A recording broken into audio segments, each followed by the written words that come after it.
maka terhadap tersangka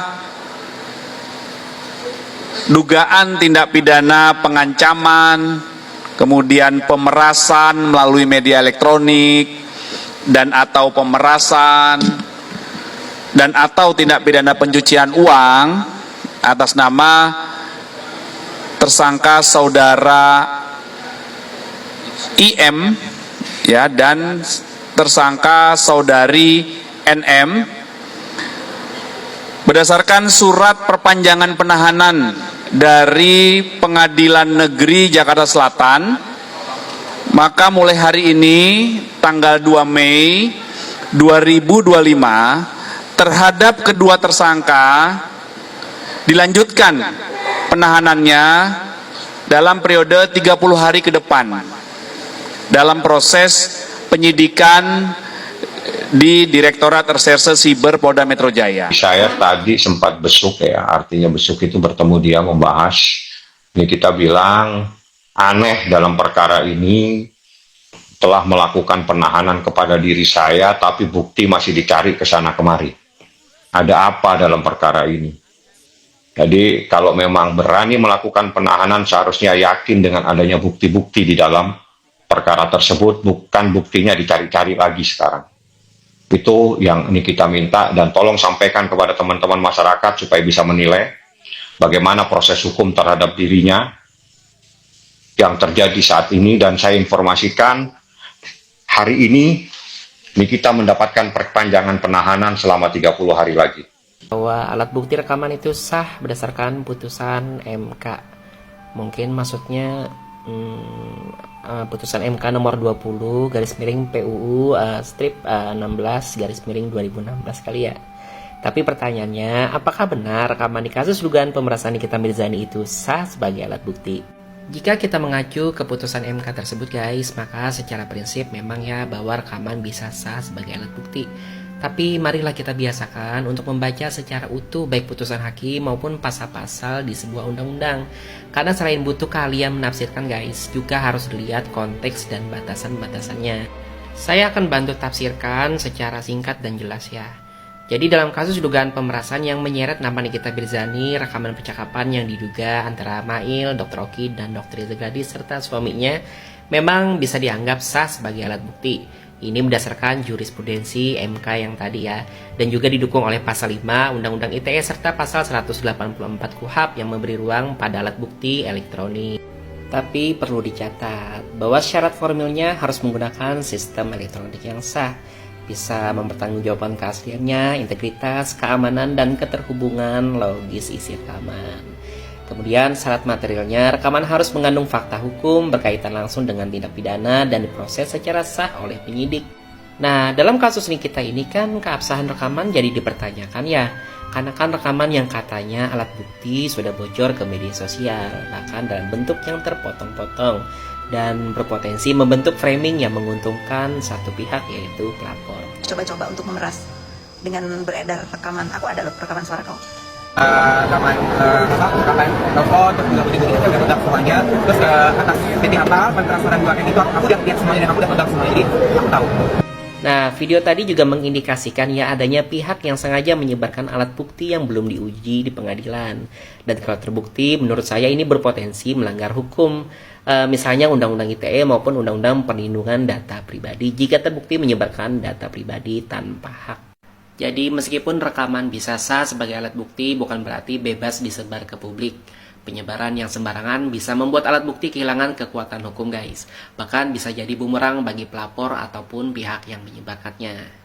Hukum itu bukan soal potongan narasi, tapi konteks, proses, dan integritas. Bijaklah menilai dan jangan cepat percaya pada konten-konten viral yang belum tentu legal. Pulang kantor di hari kejepit dan melihat pemberitaan ini. Alasan polisi perpanjang masa penahanan Nikita Mirzani selama 30 hari. Hah? Ini kalau Barbara nggak salah gitu ya, penahanan pertama itu 40 hari, kemudian diperpanjang 20 hari, dan sekarang diperpanjang lagi 30 hari, berarti akan jadi 3 bulan gitu. Kalau menurut Barbara sih pengacara NM ini harus mengajukan pra-peradilan sih guys. Karena pra-peradilan itu adalah peradilan yang diajukan oleh tersangka atau terdakwa untuk menguji gitu loh, sah tidaknya satu penangkapan. Terus buktinya cukup atau enggak gitu loh. Kemudian kinerja dari para penyidik ini bagaimana gitu. Karena ini kan udah mau 90-an udah gak lucu lagi gitu loh menurut Barbara. Karena apa? Karena tadinya aku pikir ini adalah kasus yang open and shut. Ternyata tidak seperti itu. Dilansir dari Insert Live, Reza Gladys itu melaporkan pada 3 Desember 2024 gitu kan, atas dugaan pemerasan, dugaan TPPU, dan pencemaran nama baik. Terus kalian lihat di sini ya, karena korban merasa terancam dan takut, maka pada 14 November 2024, korban melakukan transfer dana sebesar 2M ke sebuah nomor rekening atas nama tertentu. Seingat gua, koreksi kalau salah, kalau nggak salah itu yang menghubungi adalah RG kan? Pada saat itu dia justru malah bilang gini, nanti kalau udah setahun tolong diinfo, gitu kan? Itu pemerasan atau endorsement aku agak bingung sih guys, gitu. Dan ketika itu terjadi yang menghubungi itu adalah si pelapor, iya kan? Dan buktinya ada jelas gitu loh. Bukannya si terlapor yang nguber-nguber terus bilang, ayo bayar nggak, gitu kan? Nggak gitu, berarti pemerasan bukan sih? Endorsement kali itu, hah? Kembali lagi ya, aku nggak belain NM di sini. Tapi di penjara sampai sekian lama itu tanpa kejelasan tuh menurutku nggak manusiawi gitu loh. Kecuali kalau memang sudah jelas, terbukti gitu kan. Tapi berkasnya aja dari kejaksaan dikembalikan ke kepolisian. Iya toh? Gue itu kan sempat ngepost tuh ketika NM itu ditahan. Karena gue ngikutin gitu loh. Dan gue juga sempat ngepost beberapa bukti yang sudah di-share sama tim Gabrut. Dan sama gue itu gue repost gitu loh. Tapi kalau ternyata bukti-bukti tersebut dikembalikan oleh kejaksaan, berarti ya kejaksaan itu merasa bahwa buktinya tersebut mungkin sudah cacat hukum. Kenapa cacat hukum? Ya karena sudah di-share di sosial media guys. Bukti-bukti yang seharusnya jadi fakta-fakta hukum apabila sudah di-share di sosial media, itu kenapa bisa dibilang cacat hukum? Karena bukti tersebut bisa jadi dimanipulasi. Apalagi sudah masuk sosmed begitu. Jadi wajar kalau dari pihak kejaksaannya itu mengembalikan bukti tersebut dan minta bukti baru. Nah, waktu yang tepat untuk si pengacaranya NM mengajukan pra-peradilan gitu.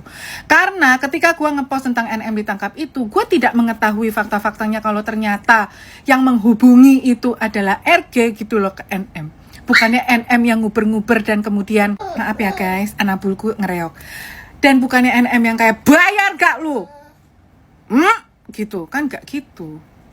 Akhirnya aku melihat secara lebih terang benderang saiki. Ini kalau menurut kalian gimana guys? Apakah perlu diajukan pra-peradilan? Ya sayang, perlu gak sih? Kayaknya perlu deh. Sedikit fakta ya buat kalian yang mungkin butuh gitu kan. Pra-peradilan itu diajukan oleh pengacara terdakwa atau tersangka, yang mana prosesnya itu selama 7 hari. Bisa diajukan ketika kasus tersebut belum diperiksa oleh pengadilan. Jadi masih dalam masa penyidikan. Nah ini waktu yang tepat saiki kui gitu. Dan karena prosesnya cuma 7 hari, cepat sekali gitu loh. Jadi ya ajukan saja gitu untuk mengecek dan mengetes gitu. Apakah penahanannya sah, apakah Vivi, aku lagi bikin Vivi loh.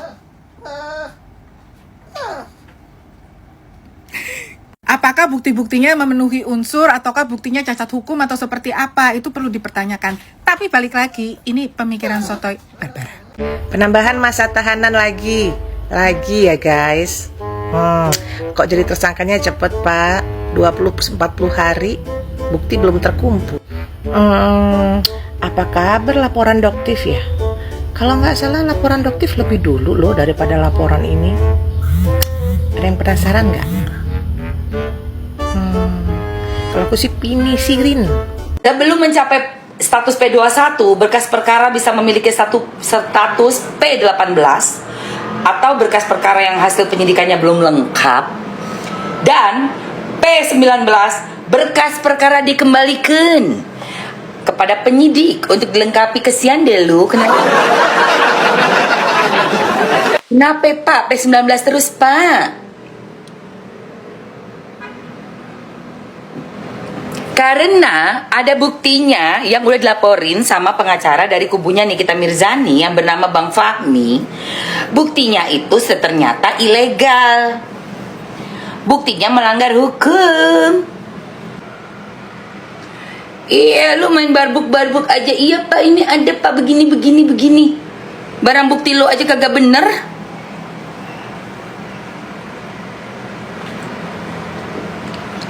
Barang bukti lo aja juga bukan barang bukti yang legal. Gimana sih? Ilegal itu barang bukti barbuknya. Pagi semuanya. Kan ajaib ya. Kayak begitu kok diterima. Kalau gue mah gak gue terima.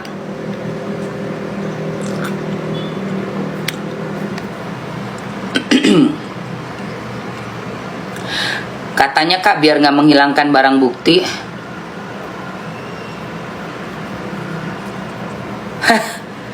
Lah gue bingung makanya. Mungkin gini kali ya. Tuh barbuk kan nggak legal. Barbuk yang bermasalah. Mungkin udah jangan itu, ada lagi nggak? Ada lagi nggak? Kagak ada yang lainnya. Wah kakak. Nggak ada, kejaksaannya kagak mau. Nih dulu dengerin nih katanya Bang DJ nih ya. Lu denger kata Bang DJ. Udah pada follow Bang DJ belum? Tuh teman kita tuh, teman laki gue, teman gue, babang DJ tuh, DJ lawyer. Lu pada follow deh. Tuh cerdas tuh. Nih Bang DJ nih ngomong gini nih. Kocak guys. Artinya, hai polisi. Artinya nih, si kepolisian ini masih belum perfect mengumpulkan alat bukti. Kenapa? Buktinya ditolak terus ya, P19 oleh kejaksaan gitu. Nah kalau ditolak terus begitu, harusnya tidak ada alasan buat kepolisian untuk melanjutkan persoalan ini. Ya, tetapi kalau polisi tidak melanjutkan ke P21, maka marwahnya dia akan hancur. Sorry to say ini, ya. Jadi pasti polisi akan berjuang bagaimana caranya. Dia yang mendalilkan, maka dia harus gitu loh. Artinya, hai polisi, lu lengkapin dulu berkasnya. Lu jangan main tangkap aja sama orang gitu kan. Kenapa? Ya harus bisa buktikan. Kenapa? Karena pelanggaran HAM lu nanti. Nah, Ya kan? Jelas kok di dalam tiap warga negara berhak hidup dengan gokil nggak tuh? Artinya nih, si kepolisian ini masih belum perfect mengumpulkan alat bukti. Kenapa? Buktinya ditolak terus ya, P19 oleh kejaksaan gitu. Nah kalau ditolak terus begitu, harusnya tidak ada alasan Gue mau teh Komnas HAM. untuk melanjutkan persoalan ini. Ya, tetapi kalau Gue mau teh Komnas HAM. perfect mengumpulkan alat bukti. Kenapa? Buktinya ditolak terus ya, P19 oleh kejaksaan gitu. Nah kalau Berarti kalau P19 itu kan masih belum bisa tuh. Nah P2 yang pengadilan itu kan berarti P21 ya. P21 itu adalah dalam konteks hukum pidana Indonesia, kode menunjukkan berkas perkara tindak pidana telah dinyatakan lengkap oleh penyidik dan siap untuk dilimpahkan ke kejaksaan. Setelah berkas perkara dinyatakan P21, artinya hasil penyidikan dianggap sudah cukup dan lengkap untuk melanjutkan proses hukum selanjutnya, yaitu penuntutan di pengadilan. Ya, tuh P21 tuh kode digunakan dalam formulir memberitahukan bahwa penyidikan suatu perkara telah selesai dan berkas perkara dinyatakan lengkap. Tapi ternyata cuma P19 doang ya. Sebelum mencapai status P21, berkas perkara bisa memiliki status P18 atau berkas perkara yang hasil penyidikannya belum lengkap. Dan P19, berkas perkara dikembalikan kepada penyidik untuk dilengkapi. Kesian deh lu. Kenapa Pak P19 terus Pak? Karena ada buktinya yang udah dilaporin sama pengacara dari kubunya Nikita Mirzani yang bernama Bang Fahmi. Buktinya itu ternyata ilegal. Buktinya melanggar hukum.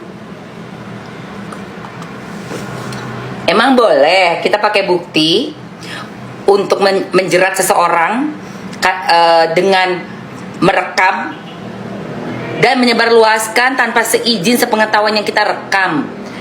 Emang kita siapa? Instansi ini tertentu yang diperbolehkan, misalnya kayak KPK ya, buat memberikan bukti konkret transaksi ya kan, misalnya nih boleh, itu karena instansi pemerintah. Lah lu siapa sih? Siapa ya ternyata? Oh bukan siapa-siapa. bukan siapa-siapa. Kamu juga cuma jualan aja. Menjual apa? Skincare abal-abal. Jual skincare abal-abal. Mengeruk keuntungan. Katanya ada yang ngomong tuh. Hukum ekonomi. Iya dong, hukum ekonomi. Mengeruk keuntungan sebesar-besarnya. Dengan modal yang sekecil-kecilnya. Lu sekolah di mana, cuy? Hah, lu sekolahnya di mana? Apa itu? Hukum ekonomi apa? Kok hukum ekonomi kok kayak gitu? Emang nggak belajar ini juga? Apa namanya, agama? Nggak diajarin berdagang itu seperti apa di agama kita? Main asal asbun banget, bunyi asal bunyi. Oh iya dong, kalau pedagang kan mau untungnya sebesar-besarnya lah. Ngawur, ini kok menjadi kejeret ya? Nggak kayak gitu dong. Lu main asal jualan barang apa aja, lu jual seenak-enak jidat lu. Barang harga modalnya cuma 7.000 perak, lu kemas-kemas, lu botiin terus jual 700.000. Itu namanya nepu ya. Ini kenapa jadi kejeret begini sih? Bentar, say. Belajar di kantin, anjir. Agak sekolah gua rasa itu.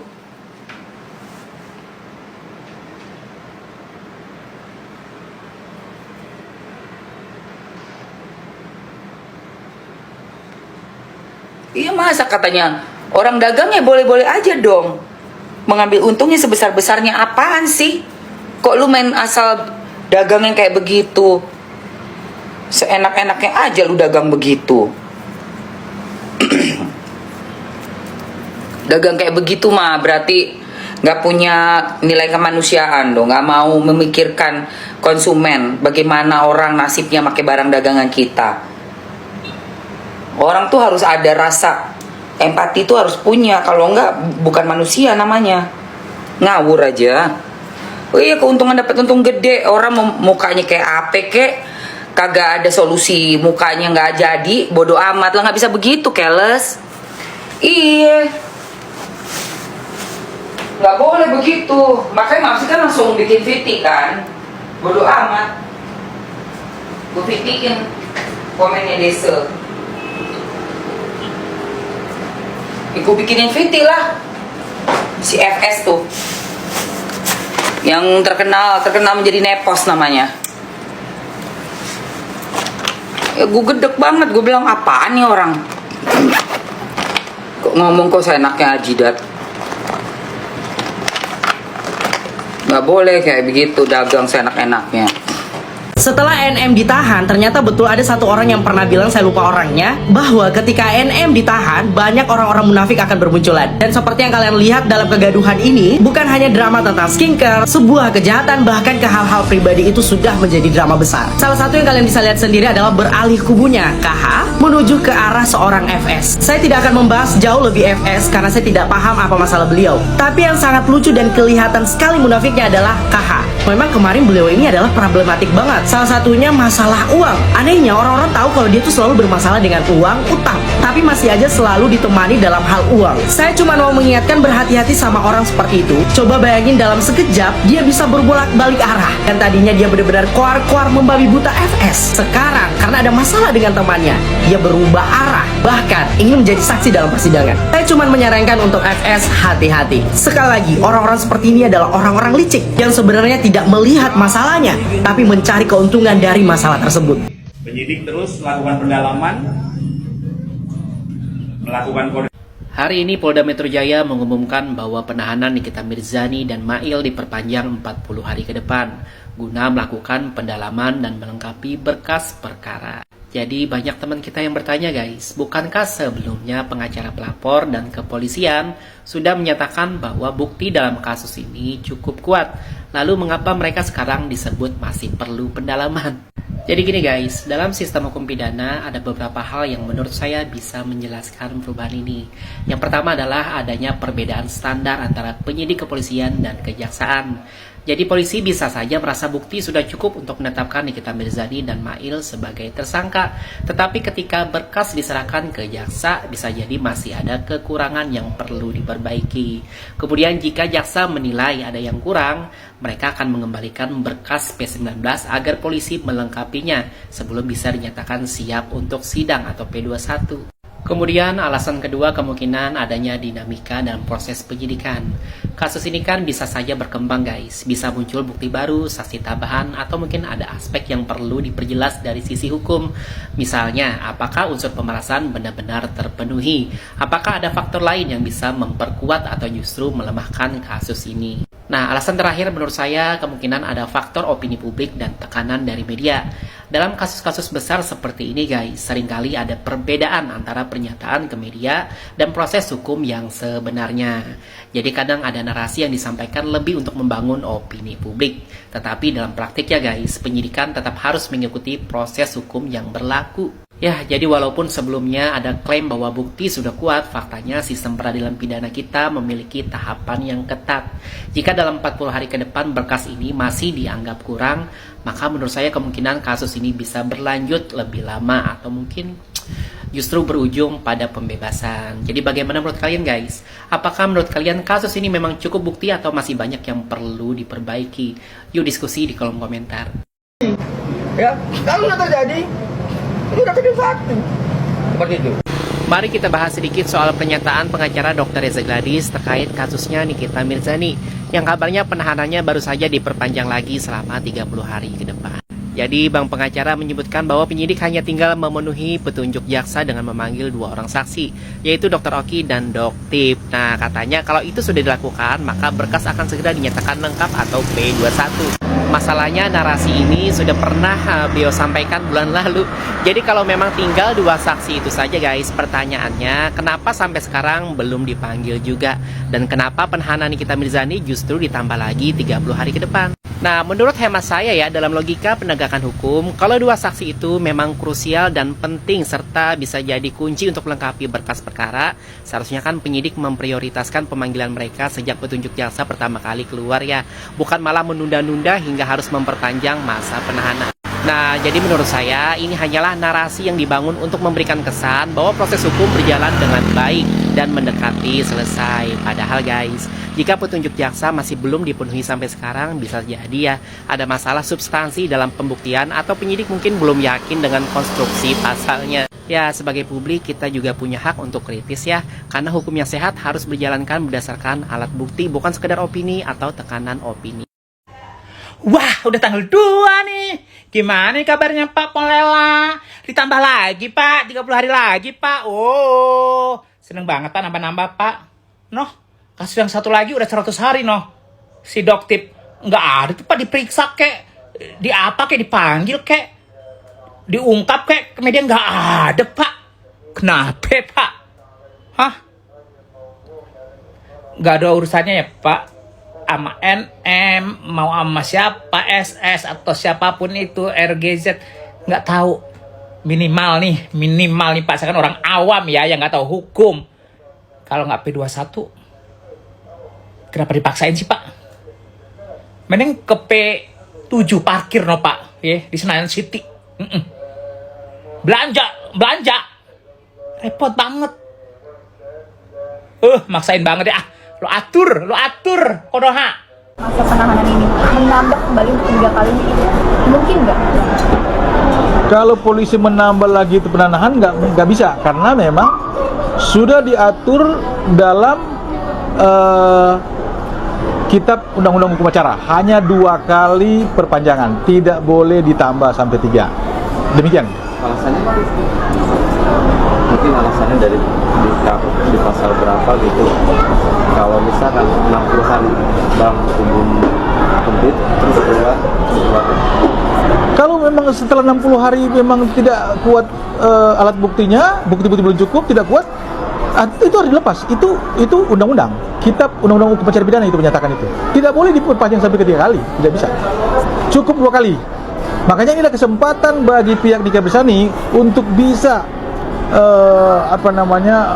melihat atau ngecek koordinasi dengan pihak polisi. Kalaulah itu memang tidak cukup bukti, biasanya tidak cukup bukti, maka di SP3, kira-kira begitu.